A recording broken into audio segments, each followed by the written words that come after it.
everybody, it's Reckless, and welcome to Breaking the Fourth Wall. So, in this video, I will be going over the Destiny weapon tuning for the Rise of Iron. Now, I understand this video is late, but I did promise you guys I would make it, and here it is. Now, if you have not seen the noticeable changes or the patch notes for the 2.4.0 update, I will put a link in the description below. That way you guys can check that out. Now, when we're actually going over these weapon tunings, I will go over the weapon types first and then the exotics. And I will be giving you guys all this information as you watch solo gameplay of last week's Nightfall. So, I hope you guys enjoy. So the first type of weapon we're actually going to talk about is sniper rifles.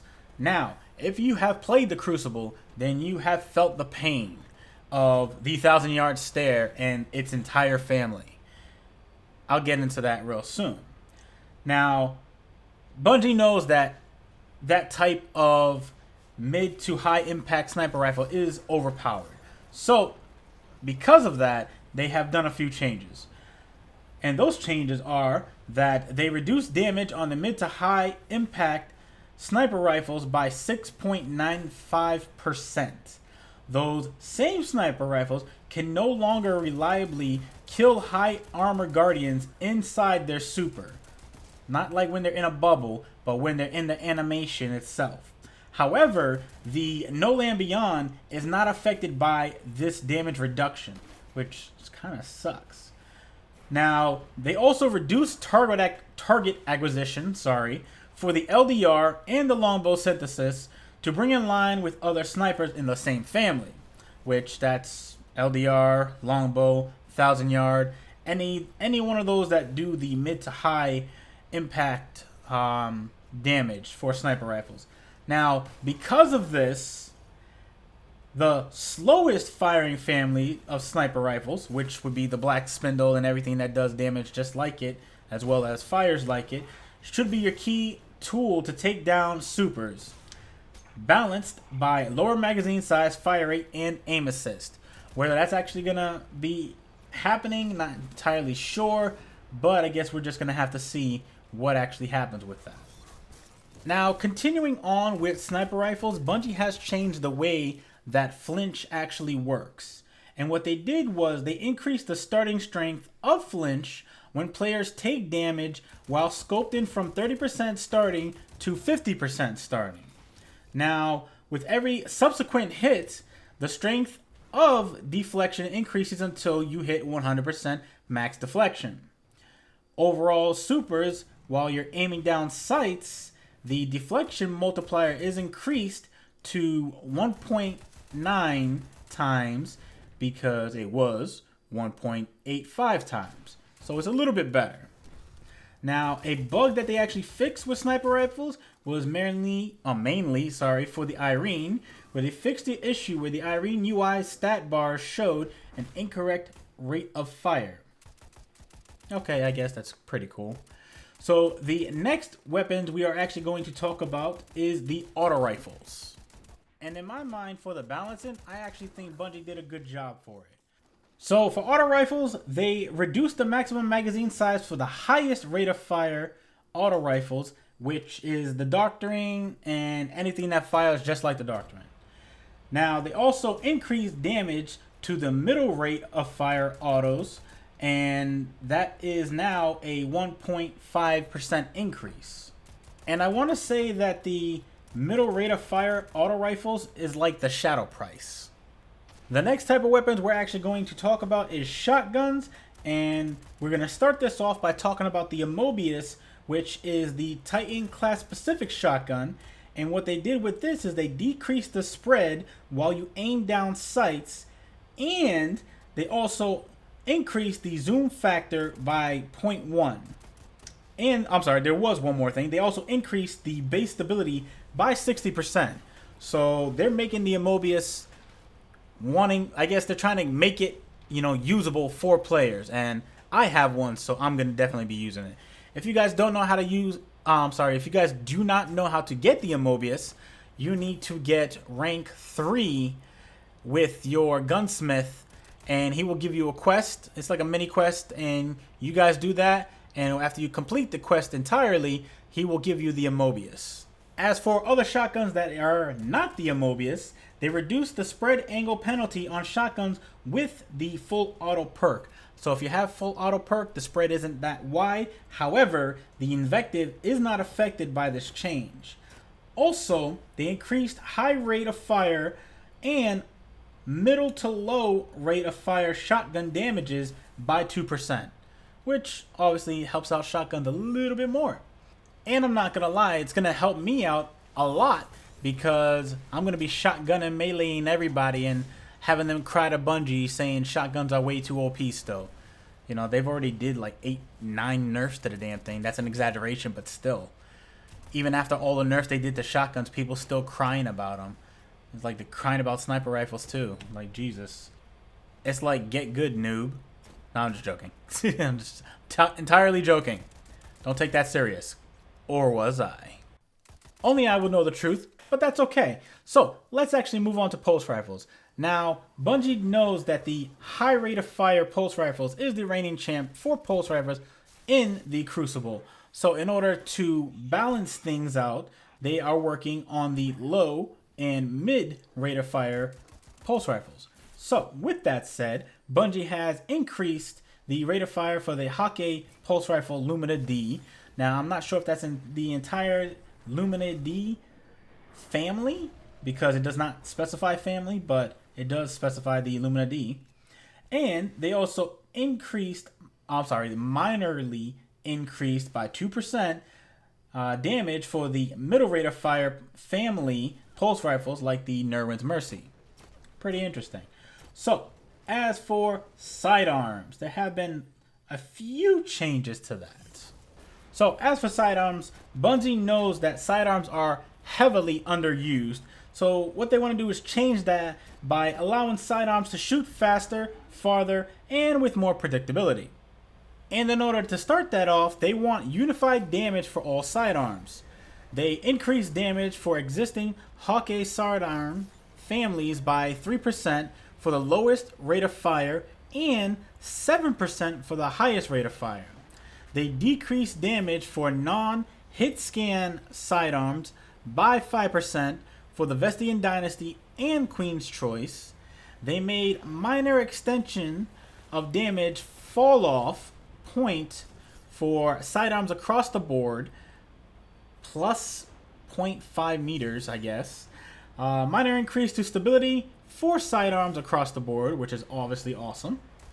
They also added damage bonus in PvE from 20 to 30% depending on the combat tier. And to accommodate 2 new faster firing sidearm families releasing in the Rise of Iron, all current sidearm rate of fire bars will be slightly shorter. Ponder. This is so they have more bar space to display rate of fire differentiation, and this does not change the actual rate of fire, just the stat bar representation. So if it doesn't actually change the rate of fire, why would you actually do it? Just to make it look like it changes. That doesn't make sense. Just saying. I don't know about you guys, but that just sounds like something is gonna go wrong. So, moving on, the next weapon type we're actually going to talk about is the rocket launchers. And for some ungodly reason, I don't know why they're changing stuff, because I'm already having issues with grenades and horseshoes proccing when it's like directly next to an enemy, unless it's like in PvE. In PvP, for some reason, I can shoot a rocket, it can go directly next to the dude, maybe by inches, and miss him. And for some reason, I mean like actual inches, some reason it won't blow up. And I don't understand why. And it's been extremely frustrating for the longest now since the April update. And it's just, I don't know. But anyways, as for grenades and horseshoes, they will be changing that. However, they also will be changing the cluster bombs for rockets as well. Now, they want to increase the effective range on the explosions for cluster bombs. However, in doing so, they also want that grenades and horseshoes perk activation radius be reduced by, from 1.3 to 1 meters. But, and this is the funny part, the Truth rocket launcher, the Truth Exotic rocket launcher to be exact, is not affected by this change. So if you want grenades and horseshoes, you already know what rocket launcher you're going to use if you're not already using it. Now, I actually used my Iron Banner rocket launcher for year 2, and that had grenades and horseshoes and tripod. But apparently that didn't want to kill nobody to save my life. But anyways, looks like we are going down with Truth 100% of the way. Now, the next weapon we are going to be talking about is machine guns. So for machine guns, they increase damage on the highest rate of fire machine guns by 4%. And that's pretty much it for machine guns. As for hand cannons, they actually fixed 3 different guns that displayed incorrectly information for the stats. That was the Zauli's Bane rate of fire and the Down and Doubt 00 TAC 0 and a Kumakataka, the Hakuna Matata HC4. Jesus. I can't even say that. Okay, I lied. It's the Kumakatuck HC4. And the last weapon type we're actually going to go over is fusion rifles. And just like hand cannons, there's only small bug fixes. Now, accelerated coils correctly reflects damage reduction on the UI stat bars. There has been no change to gameplay at all, only the UI. And they also fixed an issue where the stat bars on the Techion Rage displayed incorrectly. Yay! So that brings us to halfway of this wonderful video. Let's clap for that. Yeah. Woo! Next we're actually going to go over is the specific exotics, and then we will wrap things up with a perk section. So let's get started on that. Actually, I apologize, I lied again. We are a lot further than halfway. So the first exotic we're actually going to be going over is the Titan-specific auto rifle, the Fabian Strategy. And that's actually getting a buff, and a pretty good buff at that. Now, kills with this weapon now automatically load a portion of the magazine, which is awesome. And increased base range by 16%, as well as stability by 44%. So that definitely makes this gun playable, at least in PvE. Now, the Thorn is actually getting a nerf because it's already OP and badass as it is. And they are reducing the base range by 25%, which I think is stupid, you know, because, yeah, whatever. I hate you guys. Now, the Universal Remote is getting a nerf, a buff, and a nerf within the buff. I know, it's kind of weird, and let me get to it. Anyways, the exotic perk range bonus is reduced by 75%, which is the nerf, and no longer guarantees maximum shotgun range, which still sucks. Now, the buff is this awesome shotgun gets increased rate of fire, which is good, and the nerf within that buff is that it lowers damage as a secondary effect. So, nerf, buff, nerf. I guess it's kind of balancing it, but not very good. Now, the Dreg's Promise is getting a buff, and it will be receiving increased damage by 8% and an increase of magazine size by 3%, which is pretty good.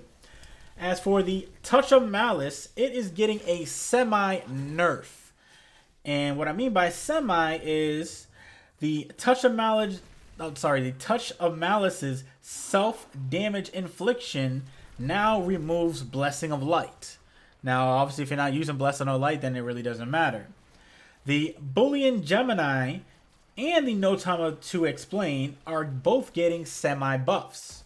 And the Boolean Gemini is adding high caliber rounds, and the No Time to Explain has been added with Headseeker, which both make both of these actual weapons even more playable and usable, and in a sense a lot better than what they were in year 2 prior to the Rise of Iron.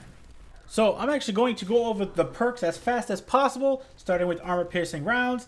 They now give additional range bonuses. The perk Take a Knee now activates after 0.5 seconds of crouching, and added flinch reduction by 25% and increased aim down sight speed by 25%.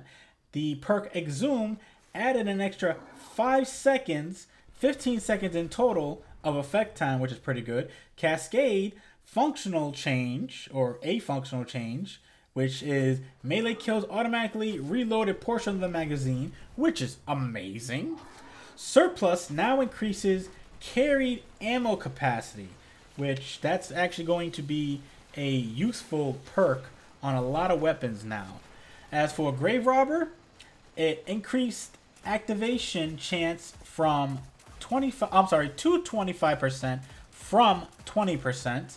Guerrilla Fighter increased stability and range bonuses by 200%. God. And they have in parentheses, think of it as a bonus hammer forged in perfect balance when the perk activates. That's wow. As for magazine perks now give range bonuses, which is good, and more into that, they remove impact stats bonuses that had no effect on base damage and only on the UI. Armor piercing rounds adds +4 range but reduces -4 handling. High caliber rounds adds +3 range and reduces -5 handling. And skip rounds adds +5 range, reduces -3 handling, but adds 5 inventory. So probably out of all of those, I probably would go with either armor piercing rounds or skip rounds, and I probably would stay away from high caliber rounds. Pretty much because it hurts you the most on your handling with your weapon. As for unflinching, they decreased the efficiency of the perk from 25% flinch reduction to 15% flinch reduction, which kind of sucks.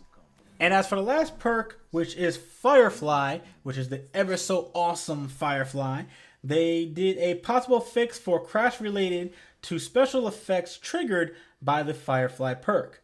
I've never seen it, but I'm pretty sure somebody has. And that, my friends, brings us to the end of the video. I know, it was long, I apologize.